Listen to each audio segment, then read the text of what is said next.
ব্রাহ্মণবাড়িয়ায় অস্বাভাবিক মাত্রায় কমেছে গ্যাসের চাপ। এতে দুর্ভোগে আবাসিক ও বাণিজ্যিক গ্রাহকরা। জেলার বিসিক শিল্পনগরীর গ্যাস নির্ভর কারখানাগুলোতে উৎপাদন নেমেছে প্রায় অর্ধেকে। কবে নাগাদ গ্যাসের চাপ স্বাভাবিক হবে তাও স্পষ্ট করে বলতে পারছে না কর্তৃপক্ষ। আশেক মান্নান হেমেলের তথ্য ছবিতে ডেস্ক রিপোর্ট। কুমিল্লা সিলেট মহাসড়কের ব্রাহ্মণবাড়িয়ার নন্দনপুর এলাকায় ২১.৯৮ একর জায়গার উপর প্রতিষ্ঠিত বিসিক শিল্পনগরী। ছোট বড় মিলে এখানে রয়েছে ৬৭টি শিল্প প্রতিষ্ঠান। এর মধ্যে গ্যাস ভিত্তিক প্রতিষ্ঠান ১১টি। গ্যাসের চাপ কমে যাওয়ায় এসব প্রতিষ্ঠানে উৎপাদন নেমে এসেছে প্রায় অর্ধেকে। লোকসানে পড়ছেন কারখানার মালিকরা।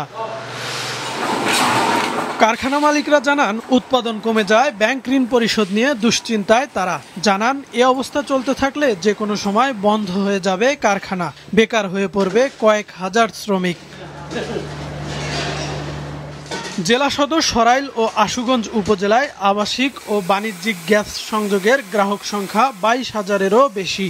প্রতিদিনের চাহিদা ১২ মিলিয়ন ঘনফুট গ্যাস। তবে শীত শুরুর পর গত কয়েক মাস চাপ কম থাকায় নিরবচ্ছিন্ন গ্যাস পাচ্ছেন না গ্রাহকরা। ৫-৬ মাস ধরে আমাদের গ্যাসের সংকটে আমাদের উৎপাদন হ্রাস পাচ্ছে। আমরা কর্মচারী নিয়ে দিনে দিনে আমরা পিছনের দিকে চলে যাচ্ছি। বিল ঠিকই দিতেছি, কিন্তু আমাদের ব্যবহার বেশি হইতেছে, প্রোডাকশন কম হইতেছে। লস দিয়ে আমরা আপাতত চালাই রাখতেছি, ভবিষ্যতে যদি ভালো ফল পাইতে পারি এই হিসাবে আর কি চালাইতেছি। গ্যাসের প্রেশার আমাদের নেওয়া 15 পাউন্ড। আমরা বর্তমানে এটা এনজয় করতেছি, পাচ্ছি মাত্র 4 থেকে 5 পাউন্ড। সেই কারণে আমাদের উৎপাদন ক্ষমতা কমে গেছে, মালের গুণগত মান নষ্ট হয়ে যাচ্ছে ডিউ টু গ্যাসের কারণে। সমস্যা সমাধানে উদ্যোগ নেয়ার কথা জানায় বিসিক। অন্যদিকে শীত শেষে পরিস্থিতির কিছুটা উন্নতির আশার কথা জানালেন সংশ্লিষ্ট কর্মকর্তা। শীতকালে কিন্তু এমনিতে গ্যাসের প্রেশার একটু কম থাকে। তো অফিসিয়ালি কোনো মালিক কিন্তু আমাদেরকে ওইভাবে জানায় নাই।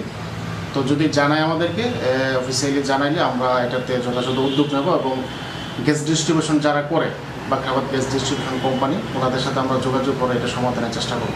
শীতকালের কারণে আমার যে প্রেশারে আগে 50 প্রেশারে যাওয়া যতটুকু গ্যাস পৌঁছাইতো, এখন অতটুকু পৌঁছাচ্ছে না, কারণ গ্যাসটা বেশ ঠান্ডা হয়ে একটু ডেনসিটি বেড়ে যায়, তখন এটা কম মুভ করে। 2 মাস বা 3 মাস আগে যেমন প্রেশারে ছিল, আবার এই মাসটা চলে গেলে আবার এরকম চলে আসবে। দ্রুত আবাসিক ও বাণিজ্যিক সংযোগে নিরবচ্ছিন্ন গ্যাস সরবরাহ নিশ্চিত করা হবে, এমনটাই প্রত্যাশা ভুক্তভোগীদের। মাছরাঙা নিউজ ডেস্ক।